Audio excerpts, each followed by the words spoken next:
Get ready, ladies and gentlemen. It's time for kickoffs and kick-ons.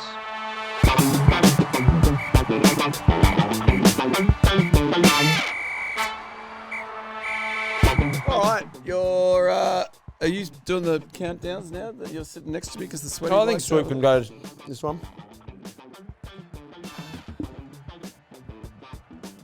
One go. Thank you, Swoop. What a beautiful countdown. Nice and quick. Hello and welcome to the KOKO Show. Yes, kickoffs and kick-ons. You know how it works. I want to say at the very top, man, it sucks losing to England. I don't understand it. A rib. Oh. Mate, we lose to New Zealand, stings a little bit. We lose to South Africa, a couple of hours. Lose to India in the cricket. I'm like, but England, it ruins my day. Why? Why is it that us as Australians get so when we lose to England? Well, Goy, what was our mantra on our trip to Paris? Well, if it's not going to kill you, don't worry about complaining. Isn't that what you were trying to stop me to complain? Any negative emotion outside life or death is a waste of time, Prof. Just move on. Did you move on? I haven't moved on. I'm with you, Jimbo. There's just something about seeing them smiley and happy. It just doesn't sit well. That's it. That's the one. Because usually when they smile, it looks like tombstones. They've got some beautiful teeth, that English rugby side. I think they Tell beat you us what, in if that you're going to be anything in England, it's a dentist.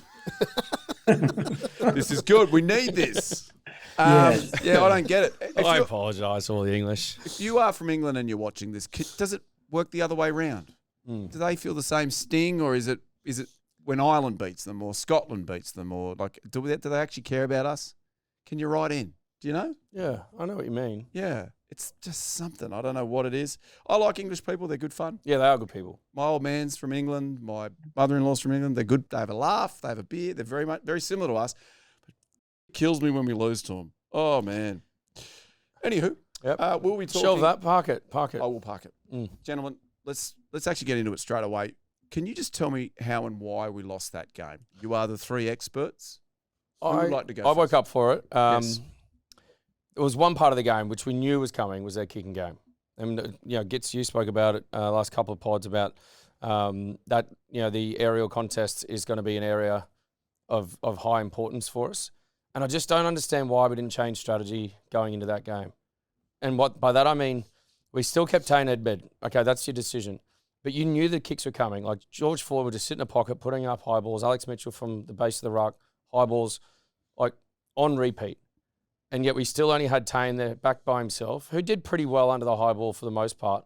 But then where he gets turned over is he'd get tackled and they'd flood it with four players while our guys are still trying to get back around and back behind the gate. Like we did it over in Toulon for a period of time against particular teams where we had Dwayne Vermeulen in the backfield. And if he wasn't taking the high ball, he was getting straight on to the guy that did. So straight away, going into contact, you had a big player. So if we had, say for example, in this instance, we had a Harry Wilson in the backfield, Tane takes the ball, and then you just almost latch on, and you've got Harry straight away there, and you can seal off, and you can secure that breakdown, buy a bit of time, so then you can actually secure that ball. Whereas Tane was, for the most part, back there by himself, and he'd just get isolated, get flooded at that breakdown, they turn it over, or they force the penalty, and then it's 40 metres down with George Ford's kick for a line-out. Like, when you know the kicking is coming, like especially against England, it was always going to come. So you could afford to probably drop one, if not two, in your front line, defensive line, and put them in the backfield so you got numbers so you can secure the ball. Like I don't understand why we didn't go into it with that, but also why we didn't adjust to that in the game. I just thought England executed the game plan really well. It was a simple game plan, and they were just very, very accurate. I thought George Ford, Alex Mitchell directed the game really well. Tommy Freeman coming in to join his Northampton mate in the midfield, Dingwall. They did really well. It was simplistic, but just very effective. I thought there was a couple of good things in our game where I think the line out was good, kick receipt was good, scrum went well. I just think we lacked a little bit of an attacking flair or attacking edge and that mindset when we had possession. I think we could have just maximised our possession of the ball a little bit better. I think maybe there's just a bit of a breakdown or disconnection between our half and the edge around getting to the areas where we need to play. Yes.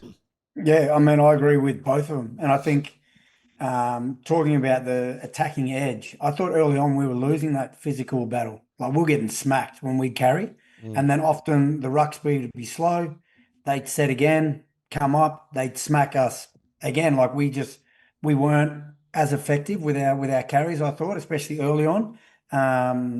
And to Drew's point, the kicking battle, like it was obvious. And also the one thing about having Tane back there, and I agree, I thought he did super under the high ball, but it's not his role. But then also he's getting tackled. So then while your 10's getting tackled, who controls the play? Yeah. Who actually then dictates things, get you in the right areas, or can call the players into shape? It seemed like we could only cover maybe 30, 40 metres of the field, like not the full width, which was easy defensively for them. But credit to England. I thought, like Swoop said, they had a simple game plan, but they executed it well. And when they had their opportunities, I think we were lucky that the game was as close as it was, you know? We were in it, well, it was 10-7 up until the 60th minute. Yeah. And then the bomb squad came on, and we didn't really adjust. They kind of flooded us. I And still then we reckon that started going 10-7 score, Prof, flattered us. Yeah. Had the Wizard not got an intercept, that's another try to them. They had maybe two other opportunities, I thought, in the first half to put us away. I don't know. It just didn't feel like there was a massive adjustment or edge to maybe the way we were playing. It just, potentially we looked a little tired maybe. Yeah. I mean, you look at the quality of the bench. Like Borthwick backed the guys that did a job for them in July, and then had a lot of the Lions guys off the bench, and they came on and showed their quality. I thought, again, on a positive, I thought Fraser McWright was huge. Oh, yeah. Like, at the breakdown, at really crucial times. If it wasn't the times he was getting the penalties, it was the slowing down and just the disruption of the ruck. I thought he was enormous on the weekend. So, and one other point, I thought our work pressuring their kick. So our kicking. So off Jakey Gordon and Tane, like the pressure that Harry Potter and the guys that were chasing through was really good, putting their backfield under a lot of pressure. There was not a lot of times where they caught it real cleanly. I thought so. The upside in our kicking game was our kick chase, but our kick receipt I think can do a little bit of work, and not necessarily, like I said, just explain, not the guys actually catching it, but the strategy around that and then what happens after. So one thing to highlight, the 25-metre rolling maul that England did. Is that a result of season fatigue? Is that a result of us just giving up that try to Henry Pollock 5 minutes before? How and why can't the Wallabies stop a 25-metre rolling maul in a test match? I think once they start, like they got in really good shape. Like they were really well connected. And once they got that momentum going, like unless you're sacking it, which would probably result in a yellow card anyway, then there's not a great deal you can do at that point. Like, so it was all about the initial setup. So straight down off the line out and getting in and basically sort of stifling it at that point. Because they didn't, England just got in such a good position collectively that it was just, like, unless you're doing it illegally, they weren't going to be able to stop that. I don't think season fatigue. I think that's a bit of a cop-out because we should be playing our best football towards the end. Like, they've had a lot of time together, particularly through a pretty tough British and Irish Lions series where you're up against some quality athletes, quality football players. So I would have thought they would have played a lot better. I mean, they're Super Rugby, they're doing a really good job of monitoring the well-being of players, not playing more than 6 games. Yeah, they've had sufficient break throughout the championships. I just don't like the whole load management. Like, if you're going to load manage their training. Like, let them play. Like the training is where you're doing most of your work through the week. Like, if the load management is the issue, then ease back on their training numbers and then let them play in the 80 minutes on the weekend. Like, I don't see that as an issue at all. Like, it shouldn't be. This is a very good English side, though. 8 in a row. Yeah, very good English side. And you know every play, you know every name. I know a lot of that's because we've followed them in the Lions now. But the 6 that came on all represented the Lions. It's a very, very good side. So, there were moments where the Wallabies did all right against them. Were you pretty disappointed with how we went? Well, moments is not good enough, is it? No. I think we just lacked that discipline, really, with the ball. There was too many errors. Again, just the kick receipt, the high balls. We knew it was coming. They'll be better for it next week against Italy. But, I was expecting a better performance. We don't want to get back in the position where we're happy with being close or happy with having moments. Those boys, like, within that inner sanctum, they won't be happy. So, they'll turn around this weekend. On a positive though, like I thought, well, positive and negative. Negative being that I would have liked us to threaten or at least ask more questions in the second half, especially, the first half. As you said, it was 10-7 and we had no right to be as close as we were. So it should have gone in. We should have gone in a lot more confident than England at halftime. The way I'm thinking if I was playing, we couldn't have done any worse and we're only 3 points behind them. The positive being how well we scrambled. Yeah. And we did show a bit of fight in defence, like trying to, shut down. I think the Wizard, he did a couple of try savers. There might have been, was there two or three? No, maybe Hold-ups, two, just yeah. where we actually held them up over the line. So we did show that desperation in defence. But it's just when we got the ball, we kind of lacked that fizz and that spark that we'd kind of gotten used to, against South Africa or New Zealand. Do you think we're lacking that second set of hands outside our quarterback, like in terms of like a Curtly Beale outside Benny Donaldson at the force, or a Henry Slade at 13, or a Bowden Barrett at fullback for the All Blacks? To have I reckon kind potentially, of especially because we're using Hunter. On the weekend, we used him a lot just to crash and run hard, ask questions of forward. But then off the back of that, after we played the forwards, outside of that, we've just got, if you look at who Tane had to use, it's just really hole runners, there's no... Yeah, that's what I mean. You look at that dynamic of that backline on the weekend, most of them are ball runners. Like, you look at the qualities and the strengths of those players outside Tane, they're ball runners, genuine ball runners. Well, I think that's why we didn't see much of Suoli'i in the weekend. Like, Well, I didn't get to Jorgensen either much at all. We barely I saw reckon those that's guys. the quietest I've seen Jorgo. Yeah, he barely touched it. So, hope Len Ikitau should come back into that side, right? Len and Tom Hooper have rejoined the squad. Mm-hmm. So, he at 12 is more of a ball player. Is that the person? Well, I you're think looking also for? I mean, he's got a good combination with Joseph, and they look like they were starting to learn how to play off each other and with one another. And I think he creates a bit more with the second phase with his offload and that type of thing, and he's sort of ball playing out the back. Look, it's not like we're not in a bad situation right now. Like we lost a game. We've got another opportunity this week, and a couple of boys coming back, and they'll be better for it. Will Skelton and James O'Connor join? Have you boys heard any there's been no mention murmurs? about him so mentions? far. Well, O'Connor was on holidays, is what Joe said, but he should be back, so he might come into the side. He's on holidays, but every player is like, if you get a call, I know. you're going I know. back. Well, So you guys are connected to the group. I'm wondering if you've got any intel. No, interestingly, like top 14 still playing, whereas English Premiership isn't. So Willie would still be playing at La Rochelle. It might be more of a difficult task, even though it's in the window. I don't know. I mean, we'll have to wait. Now, that's not the last of us chatting about that game. We have the great man Ugo Monye joining us in about 15 to 20 minutes. So we'll get the English perspective. He'll be up and about, ringing into an Australian podcast. So there's every chance John will cut him off early. I'll let you know. I'll just say cut him off and away we go. No, that'll be exciting. So we'll get into that with him. The other thing to touch on is we've got the Patreon episode. Patreon's going well. I think more people can join though. There's thousands of people that watch us every week. It's only $2 a week. Please, if you're thinking about do it, just go and do it. It helps us, supports this show, supports that other show. It's Patreon. There'll be a link. You can probably click on it now, or it'll be in the comments. Go on, join our Patreon family. We're about to touch on the other internationals. Before we do, gentlemen, there is a challenge going on courtesy of Whoop. It is a fitness challenge. These wonderful little bands that we're wearing, you can see it there. Unlock human performance and health span. It's done wonders for me. Tells you your daily strain. Tells you how well you're sleeping. Gives you little tips. You got a Whoop coach. Doesn't tell me how well I'm sleeping. It tells me how bad I'm sleeping. Well, tells me my age. Yes. So one thing it does is it does your physiological age rather than your biological age. And I had mine last week. I was sitting at 35.6, which I'm pretty pumped about. Good on you, Prof. Thank you, mate. You? What do you got? I'm loading it up just to prove, but 36.1. However, Jimbo, I think you look immaculate. I'm upset that I'm behind you, but we have had 2 weeks of pretty bad jet lag, Drew, Yeah. Okay, so well, get there. that's what I'm going to put it down to, because I'm, what would I be biologically? 41 and a half. My Whoop age, 42 and a half. Would you take that, mate? Are you okay with that? Tell you what.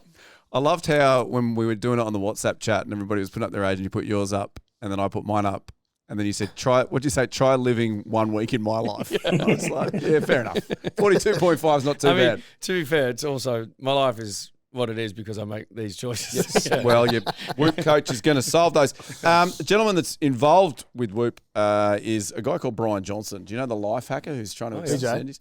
Yeah, so he's got a few different hacks on how we can live forever. Oh, give it to us.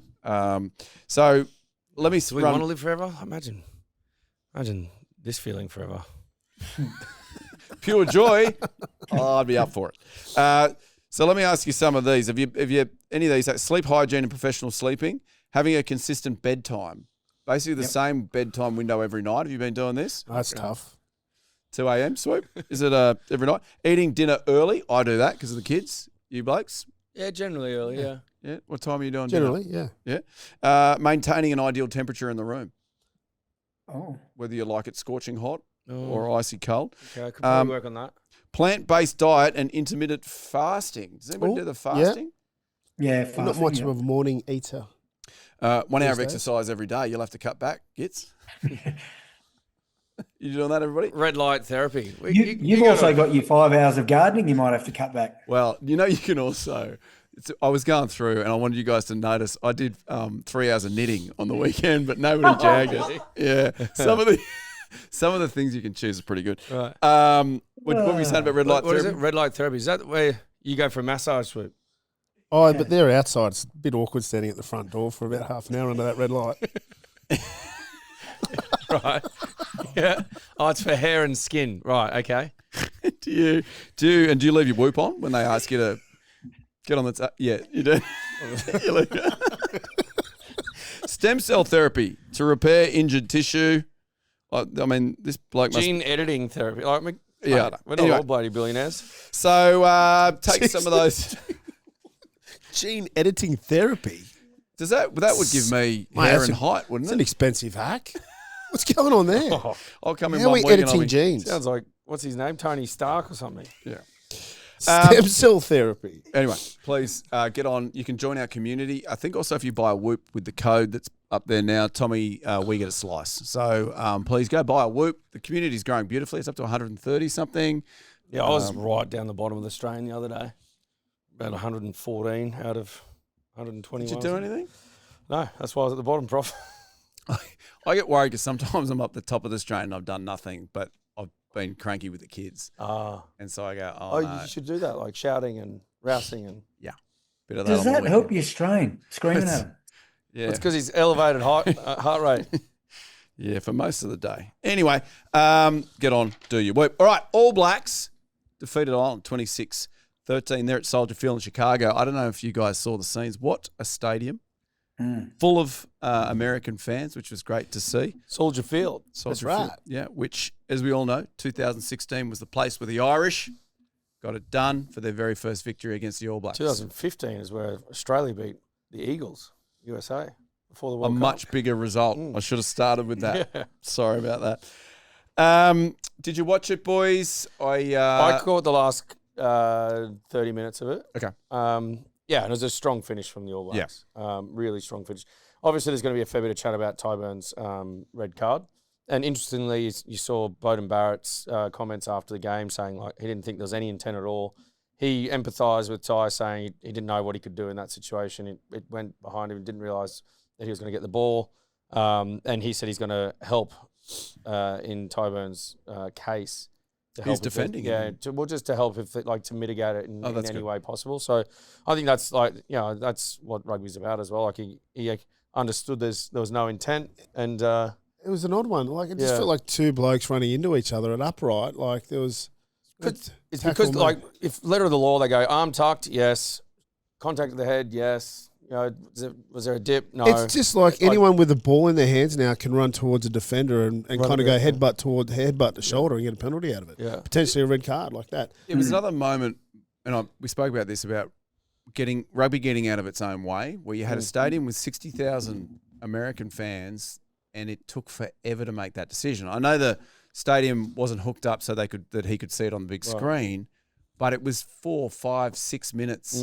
He had to run over to the sideline, and the crowd started whistling and booing. Yeah. And I was just thinking, it doesn't matter. Like, just make the decision. It's also like so he got the yellow, which I didn't even agree with the yellow. Yeah. A penalty, it looked, more an accident. But then after review, the third parties then decided to red. For me, I thought that's ridiculous. Yeah. It's outrageous. Like there was no way that they would, like Bowden, he didn't even look stunned. He was able to kick straight away. He could move on. And I know what Drew's saying, like talking about the letter of the law, but sometimes we've just got to use common sense. No, I agree. Yeah, there's got to be feel. Like you got to have the feel. Like if there's no intent in something, like red cards should be for foul play. I'm with you. Not for a rugby. Well, accident. luckily it was only the 20-minute red card, right? So Yeah, but It even was still, two blokes colliding in Yeah. a contact sport. Yeah. But Believe it's Test me, rugby, right? 20 minutes. I know you're saying it's only 20 minutes. 20 minutes with 14 men's, it's a big ask. it you is. know? Well, they jumped And out to the against the All lead. Blacks. So obviously, Ty Furlong went in, and then they also got the penalty, and so they were up. How long do you think 13-0? it's going to be until a ball runner's running with the ball and goes to bump someone who's down low to make a tackle and bumps their head, and the attacking player gets a red card? Like, I don't know. Mate, and we'll go I there. know. That's when we give can it laugh up. about it, but you like, give it away. Yeah. Like, seriously, leave me alone. Like that's, I thought the one on the weekend's close to making me give it away. Yeah. Anyway, funny moments. All Blacks sort of they had the same kick that the English had when their bench came on. Lester Fainga'anuku. Yeah. He's a player, eh? Absolutely. Just got back from Toulon. He's he's in some form. He just adds something off the bench for him. And then He's very good. Satiti and Williams. The and- T team was impressive. Yeah. D-Mac was good. D-Mac. I mean, Yeah. what about and Roygaard's try, the back of the scrum, steps Oh yeah. the back, steps the 7, steps the 8, goes all off his left foot, boom, boom, boom. Like he's some player. Needs a form. Do you, I feel like, and I'm just going to, this might get cut out, but I feel like that our backline plays a lot slower currently. I think because the ruck speed's not as quick. Is it the ruck speed? So Okay. if we can get a more dominant first phase carry, and then we can play front foot ball, then it's easy. It's you really can't make too many bad decisions as a ball player or as a ball carrier on front football. It's just that our ruck speed on the weekend against England was incredibly slow. So then they can compete. Once the ball's slow, that guy can pull out of the competition and then join the line. I know they were two Now very he different made a dent. game, but watching them back to back, like one thing I was just thought that the speed with which both Ireland and New Zealand were playing compared to the Wallabies. Yeah, I think it's also like probably the mindset and intent in terms of what strategies they had going into the game. Like it was a very kick dominant kind of game in the Australian-England game compared to probably a bit more running intent in the All Blacks Ireland game. So next week the All Blacks take on Scotland. Scotland just scraped home against the Eagles. It was touch and go for a while there, 85-0. So they obviously didn't play their full strength side. First and foremost, what's it mean for American rugby? Like, is there going to be any improvement there before this World Cup in 5 years' time? I don't know, but I think I saw something about World Rugby are going to invest a lot of money into the MLR competition and American rugby probably after the World Cup 2027, which is obviously we're hosting, and then they need to get up and running because you can't have, a host nation getting drummed by 100 points, in a World Cup. Yeah. I mean, but what can they do in terms of putting investment in? Like, what needs to happen is like long-term development programs and pathways and, the stuff that you've got to implement now that you'll benefit in 20 years. So it's too late, is what you're saying. Have they ever taken a World Cup off a country? Have they ever said? I reckon it's going to happen. You reckon they might take it off America if they? Do you reckon? Yeah, right. Well, I hope not. It'd be good for the game, especially if you can capture even 3% of the American audience. It's great for the game. Yeah, where else would you go on such a short notice? Like, I know there's a bit of chat like Saudi want to host everything, but that means host nation get automatic qualification. So it's the same thing, right? How do they go? I'd say it'd probably be about maybe 90-0. Yeah, right. A couple other internationals to look at. South Africa 61, defeated Japan 7.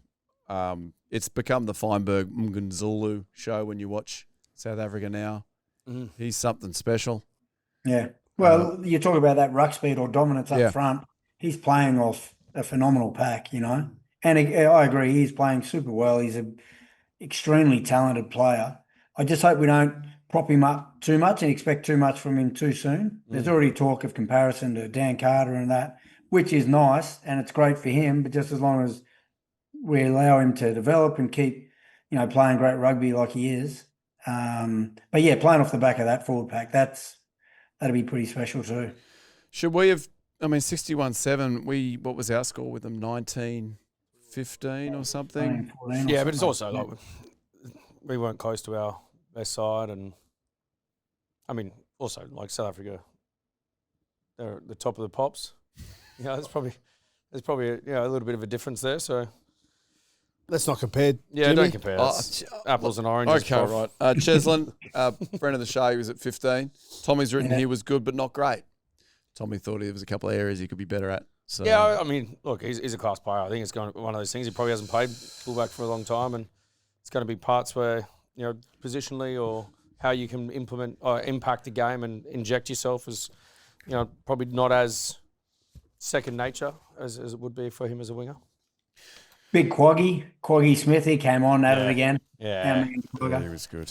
He was very good. Well, yeah, and a lot of those boys are also really familiar playing against the Japanese. You know, a lot of them play in the top league up there in Japan. So, you know, playing alongside some of them and then also, you know, against them every week. So, And then obviously the game at Twickenham. So Eddie couldn't roast him out, couldn't put the game at 2 p.m. to make him nice and hot. yeah. So No, it was Wembley. Was it Wembley? Yeah. Apologies, it was Wembley. Yeah, there's another couple of teams playing at Twickenham. Of course, yeah. Fuck off, mate. Double header. Let's look forward to next week. We've got our special guest joining us very soon. We'll, of course, take on Italy. We'll go into that in a moment. Ireland, they take on Japan next. Poor Japan. They just go from one great team to another. Scotland, New Zealand, England, they take on Fiji. And then Italy, Australia, and France, South Africa. Well, that'd be a good one. Yeah. That's tasty. Spicy. Who's going to win that one? France, South Africa. Ooh. I'm going to say South Africa. I just think they've got a bit more, had a bit more cohesion going into this and a bit more momentum, and I think they're going to do it. I think Le Bleu. Yeah? Yeah. I think the French are going to start I in think France, full stadium. Full stadium, probably late at night. I think South Africa coming off the back of a huge win. Have they been tested in the last couple of weeks? You don't know. But I just think the French have got the game to beat the South Africans. That's all. They Yeah, certainly they've do. got some, you know, the flair and just that kind of off-the-cuff counter. It's nothing. There's no one better in the game playing at home than the French.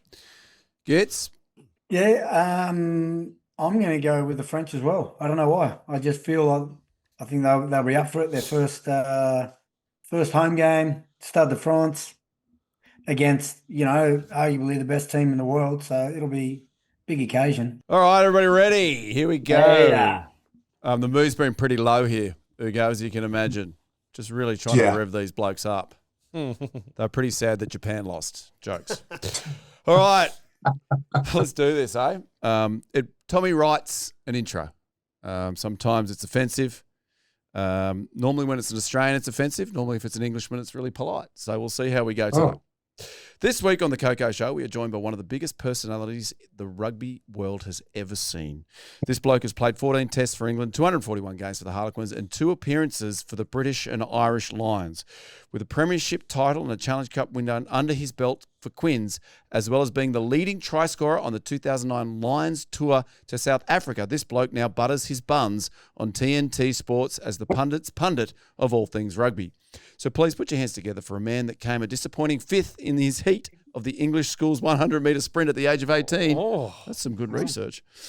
He is known as the icon from Islington, the Lothario of Lord Wandsworth College, and just one of the best blokes in world rugby. So please stand up and shout, "Show me the Monye." It is, of course, the one and only Ugo, the main man, Monye. Good morning. Show me the Good morning. Monye. Good evening. How's it going, lads? All right. Yeah, good, mate. Thanks very much for getting up this early and giving us a bit of your time.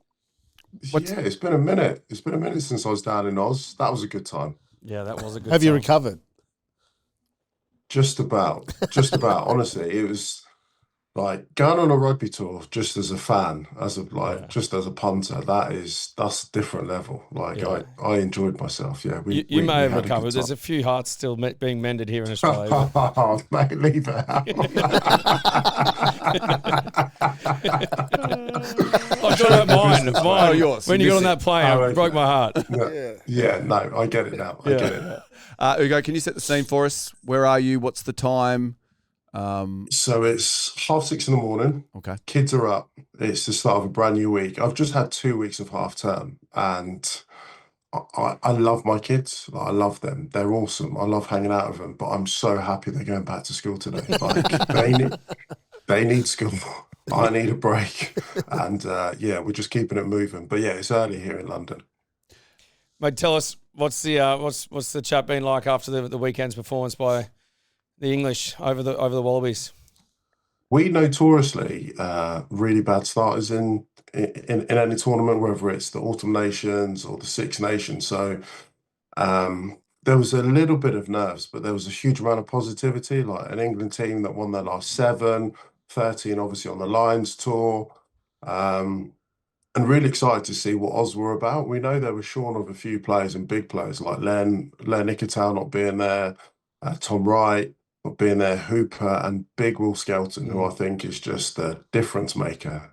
We saw it in the second test, obviously, this summer.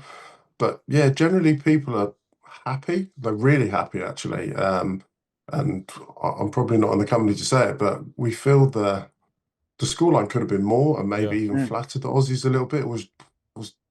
I was really disappointed. I love the Aussie team. I love the way they play, but didn't really fire many shots at all. Well, that's what I said beforehand. I thought that we were flattered a little bit by the scoreline. What's the feeling over there now about this Australian team? With obviously we are missing some big guns, but what's the actual what was the opinion of the Wallabies? Disappointed, like genuinely disappointed. Mate, you look really pretty at times with some of the plays where they had like a lead runner with a banker 3 out the back, hands, and trying to get to the edge, which they did a couple of times, but I kind of call it treadmill rugby. You're working really hard, but you're going nowhere. Yeah. Like you're just going nowhere. It looked pretty and you did some nice things, but wasn't really effective. I mean, the rain came down hard and England managed that so well.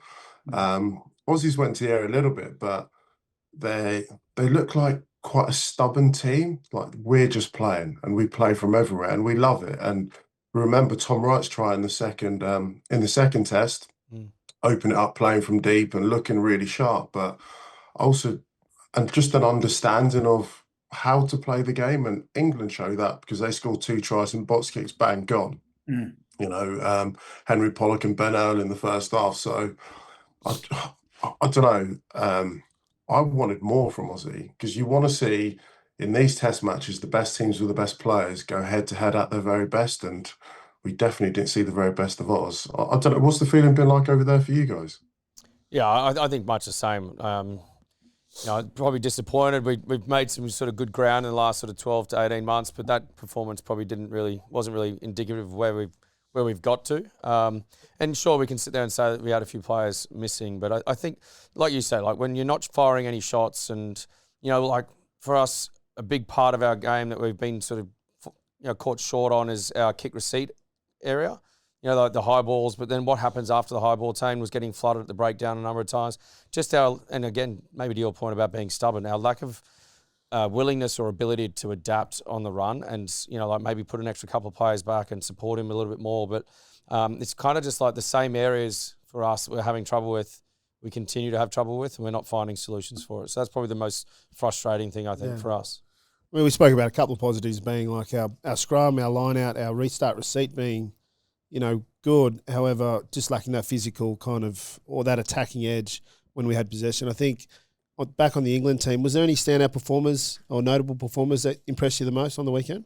Yeah, Ben Earl was class. I mean, the back row in England at the minute is crazy. It's crazy. I mean, for him to sprint away from like 45 yards. And he showed some gas. He showed some gas, but he doesn't have a long gait like you do, Ugo. Like he's got a little turnover, just his little legs under him are just working real hard, but geez, he's got some speed. he's rapid, like so quick. And if you think we still had players like missing in the back row that could come in, Yeah.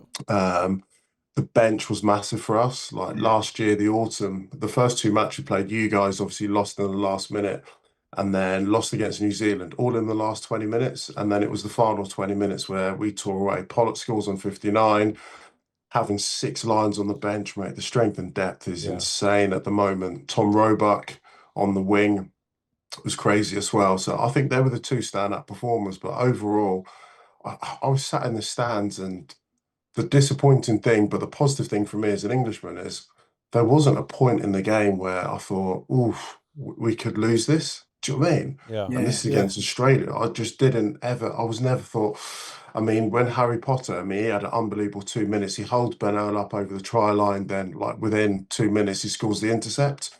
We're like 10-7. This is a tight game. And almost, I had like my broadcasting hat on. I was like, oh, I'm glad it's a tight game now because people will be interested and excited. But even then, I didn't feel like this is a game England ever were going to lose. The game management was great. I think if I was a forward, I'd be gutted, heartbroken that the amount of times they turn down points to kick to the corner because they just feel like we can roll these. And then they did. They did in the second half. They didn't get enough pay out of it, but that's like if they're running down your channel, if they're putting high balls on you at the back of the pitch because they feel like, oh, we can get after these, you take it as a personal insult.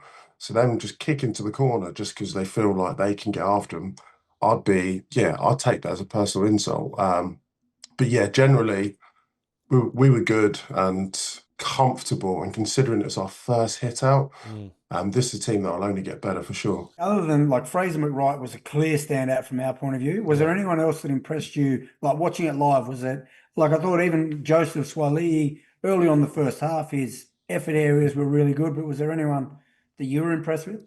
Yeah, Potter. We like Harry Potter. He's just a workhorse. He's solid. I don't want to say he's a solid player because you want to be more than just a solid player, but there seems to be limited errors in his game, which is a great like base to play international rugby. He looked dangerous. He got ball in space at times, had a couple of big interventions, obviously won the intercept and holding the ball up. Joseph Suaalii, he looked like he was missing his mate, Len. Yeah. And I don't know, there's been some conversation because when he played in this fixture last year, that may have been the best game he's had for Australia. And that was on his debut. And a year on, you're like, where's he tracking? Where's he progressing? And even when there's players not missing, you're meant to be one of the gun players. So you need to take on more responsibility and bring the game a little bit more. So I'm not sure what the feeling is around him. We know he's a top player, world-class player, and it's only a year in the game, but I'm still waiting to expect a little bit more. Is that fair? Yeah, that's fair. Yeah, that's fair. That's fair. We were, I guess, speaking about just the performance of England and how we can probably validate that you never feel threatened around losing that match. It being just simple, fast, effective, and just well executed. You know, played with a lot of accuracy, a lot of speed, and a lot of brutality. You mentioned the depth of the back row and how exciting that is for English rugby. Also, probably what we haven't mentioned is the depth of the director's role, like year 10. So you've got George Ford, who played extremely well on the weekend, who was a big contributor of that performance. You've got Finn Smith there. Off the bench, Marcus Smith. Marcus Smith. Yeah. I would like to know, where did Finn Smith and a Marcus Smith fit back in off the back of that performance on the weekend? And, you know, obviously Marcus Smith being a Harlequins player, you're a Harlequins old boy. You know, how does he get back into the squad now? I don't know. I don't want to characterise it as a problem because I think they're 3 world-class 10s. And absolutely. Aussie have been searching for a world-class 10 maybe since Gitz or he wasn't putting his hand up saying he was a world-class 10. He was saying the timing of that was perfect. I just saw the hand in the air. So I'll say you. Gitz is like, world-class 10 here. But yeah, like for me, I'm like, I go back to Stephen Larkham. I mean, Bernard Foley was a top player, but not a player. When you look around at like Bowden Barrett or Mackenzie or Sasha, or Sashi who plays for South Africa, or Andre Pollard, like Aussies still haven't been able to find that level of consistency and that level of experience. England have that. So whether it is George Ford of the weekend or Finn Smith off the bench, or you want a game changer like Marcus Smith, I think it's an amazing opportunity for Steve Borthwick. I think we'll see different teams right across this autumn. And it's an amazing level of competition to have with these guys. How you all fit them in and keep them happy, I think, is the biggest challenge and the biggest job. At some point, Steve's got to say, this is my number 10 going forward. I understand with Finn Smith, he's like reintegrating him off the back of the Lions.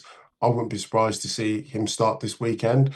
And then the challenge is for him to play really well and put another marker down for the other lads to try and force their way into the squad. But it's amazing. I've never seen the level of strength and depth that we've had, always showing at the moment under Steve Borthwick era. It's unreal at the moment. Yeah, well, my hand was up, not for that 10 compliment, but there was, you're talking about this depth, and you got Ellis Genge, someone like that off the bench. Obviously, he added a lot to the team, but what I wanted to know, who wins that fight, him or Allen? Because Allen can go. Oh, mate, Genji all day. He can go as well? Bro, like, it's not just, I mean, we're talking about one big human against another big human, Yeah. but Genji loves it. He lives for it. It's from that side of the track. He lives for it. He'd have gone. Like, Yeah, I mean, I reckon Allen was going to go too. We put him in a phone yeah, book. but also I'm like, why are you showing that in the 76th minute? Yeah. Like, show it in your clean, show it in the scrum, show it in your like more defence, show that level of aggression. And I'm pleased that the Aussie boys all got around and the pushing and the shoving and all the rest of it. But I'm like, actually focus it into your aggression in the tackle at the breakdown, because boys like the Aussie boys are getting monstered in between the 15s. Yeah. They weren't accurate enough for the breakdown. Our back row looked comfortable over it, slowing the ball down. And that was the other thing, because we spoke about adapting, didn't we? But if you're getting slow ball after slow ball, I'm not sure why you're still playing. Yeah. Like, get rid of it, like put some aerial pressure. Because for me, England won the air and they won the floor. And if you're winning the air, you win in the floor, and the set piece is a bit of a lottery, then maybe you need to kick the ball a little bit more. But I'm backing Genji. Like, I'm backing Genji against most people, because yeah, he's a monster. He's a beast, and he flipping loves that confrontational side of the game. Let's organise it. Surely we can. Yeah. I mean, Yeah, maybe on the Misfits card or something. yeah. Who would you truck in as your number one boy from Aussie? Besides me, Carlo Tizzano. Oh yeah, Tizzano. Tizzano. And he's got a screw loose. Yeah, but he's also like, He'd bite your ears didn't he off. like do judo or jiu-jitsu? He's done them all. Yeah, or one of those. Capoeira. And Capoeira. He's done them all. Mate, there's been a few ratings post-weekend. One thing for us that I thought was really controversial from you, actually, and I'd like to hear your take on it, is we've always thought that the Guinness at Twickenham was the best outside of Ireland. And I saw you on Schooner Scorer's Instagram over the weekend, and you had to go at a pint of Guinness. And I think, you only gave it a 6 out of 10. Yeah, Controversial. mate, that was straight. It was straight out of a can into a plastic glass, like. Because the post-match function Guinness at Twickenham, It's good. it's very good. Very good. Very, Yeah, Very mate. Unfortunately, this was out of a can, which is a bit of a disgrace. Like, a Guinness out of a can, I can't be given anything higher than a 6. That was really poor. But yeah, draft Guinness at Twickenham. I mean, if you're going to pay £9 for a pint of Guinness, like, it needs to be all right. It needs to be, the head's got to be creamy. Do you know what I mean? We all like a bit of creamy head, or Ugo. But you know Guinness doesn't. No, they're not our but sponsor it was anymore. more We're just, giving most no, I follow this guy, Schooner Scorer, and all of a sudden Ugo popped up on there, and I mean, that guy left a finance job, and now he just goes around rating beers around the world. Like, there's a job. What an absolute job. Incredible job, huh? Not great long term, No. I'd say, but yeah. Hey, Ugo, not that long ago, the English press was calling for Steve Borthwick's head. I mean, you guys love doing that, calling for a manager's head in any sport. He'd lost 5 in a row. How has he turned it around? What has he done different? Because it's the same players, but how has he crafted this amazing side? Mate, it's nuts. This time last year, last minute, Ikitau flick, Jorgensen goes into the corner, we lose the game. like burst the balloon. Then we lose in the last minute against New Zealand, and we're 2 from 2, and we have a terrible autumn. And it was probably only fair. There was a bit of pressure over him, but we're now 2 years out from the World Cup, and all we see are positive signs. So, had a highest finish in the Six Nations, finishing second since we won it in 2020, I think it was. Like I said, we've now won 8 on the spin, 13 lads go on a Lions tour. We have a series victory down in Argentina all of a sudden. And stylistically, we're playing a better brand of rugby, I feel. So I think there's only positivity. I wouldn't be surprised. I mean, their biggest game now is up against the All Blacks in a couple of weeks. If we like, it's very, I think it's very reasonable to suggest that England could go 4 from 4 this autumn. I really do. And I know we like to get excited out here, but I can only measure that opinion against the evidence that's been provided. And at the moment, we're going really well. All Blacks looked decent, really decent out in Chicago at the weekend. But yeah, it's crazy. Sport is so immediate. We have such recency bias. But yeah, the squad are tracking really, really well. There's a huge amount of positivity around this team. So you've got Fiji, New Zealand. Who's the third match, Ugo? Argentina. Who you've just beaten in Argentina, yeah. Well, who would be, we were talking about this earlier, like the team we obviously don't like losing to anyone, All Blacks a little bit, but we really hate losing to the English. For whatever reason, it's just a team that I think we hate, sporting-wise. What would be the number one team for England to beat, you know? Like, who would be the biggest rival, or you really hate losing against them? But across all sports. Yeah. Yeah. Well, we've got an amazing rivalry, like English and Aussie. You've got an Ashes series kicking off next month, which is just insane. And we know what that's all about. We love it. The team we probably, like Six Nations wise, I think it's changed a bit, eh?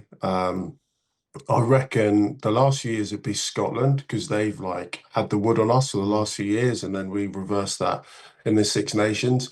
For a couple of reasons. A, because there's a trophy up for grabs, Calcutta Cup, but B, because they've been able to beat us, and that's stung, and they get loud.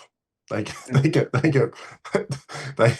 really loud. So the whole narrative around teams hating England is something that you just get used to, because you soon realise in a sporting context, everyone hates you. Like everyone hates you, and everyone wants to beat you, and they're like, oh, you're all public school boys, you're the richest union in the world, and you've got this and you've got that. There's a lot of good reasons as to why they hate us in a sporting contest. I love it. I love it. Like, come hate us. It's a great challenge. So I'd say, yeah, I'd say it'd be the Scots. I'd say it'd be the Scots. They're not our biggest rivalry, but they're a team where you're like, just please don't lose. You just can't lose, just because they'll go and have a bank holiday Monday as a consequence when they win. Do you know what I mean? You just can't give them that happiness. We sort of framed it as the one team that if you lose to them, it ruins your day. You know, certain teams sting. And I'm sure you're aware of this. For Australians, doesn't matter what, it can be ping pong, can be netball. If we lose to England for some reason, we just go, oh, that's ruined my day. Whereas, so we wanted to ask an Englishman, so would Scotland ruin your day, or is it still you just move on? Yeah, Scotland would ruin your day. But same with the Welsh as well. That ruin your day, like easily. Just, yeah, I don't know. It's the fact that a team who was they're so obvious in their hatred towards you, once again, in a sporting context, they don't like you. And so then to then come, show that level of like passion / hatred, and then win, you're like, flipping heck. Not only do they hate us, but today they've been better than us as well. That's tough to take. I always like getting on the, just before England play Wales, I just go, yeah, go the Welsh, you know, Twitter or something. You watch the Welshies just come flooding in. They love it. Yeah. Quick way to make some friends. That's it. Some cracking internationals coming up this weekend. One in particular, which is France playing the Springboks. Right. Now, we were kind of splitting our decision here as to who's going to take that one out. Two of the boys said France. It's at Stade de France. And then obviously you said the Springboks. Mm-hmm. Ugo, you are the ultimate expert. Who wins that absolutely giant clash? it's massive. Like the French, like we're talking about hatred. The French don't like the South Africans anymore. And I didn't ever really consider them to be massive rivalries. But then the 23 World Cup, we all remember Cheslin Colby charging down Thomas Ramos. This weekend, if selected, I'd imagine he will be. It'll be Sia Khaleesi's 100th Test match. I was with him just the other day. He was like walking out of the Stade de France. They haven't a clue what reception they'll get.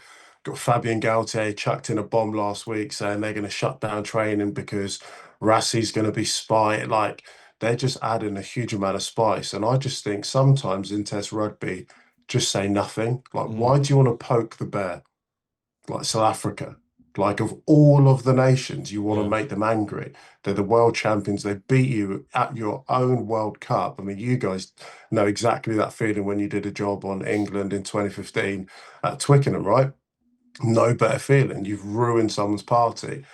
But I always find it extremely difficult to not back the South Africans. They're a different beast. They're a different beast. And when they feel like they've been disrespected or slightly angered, it's just not the place you want to put a South African side, who are just the most physical team on the planet. So I'm back in South Africa. I'm back in the Springboks for that one.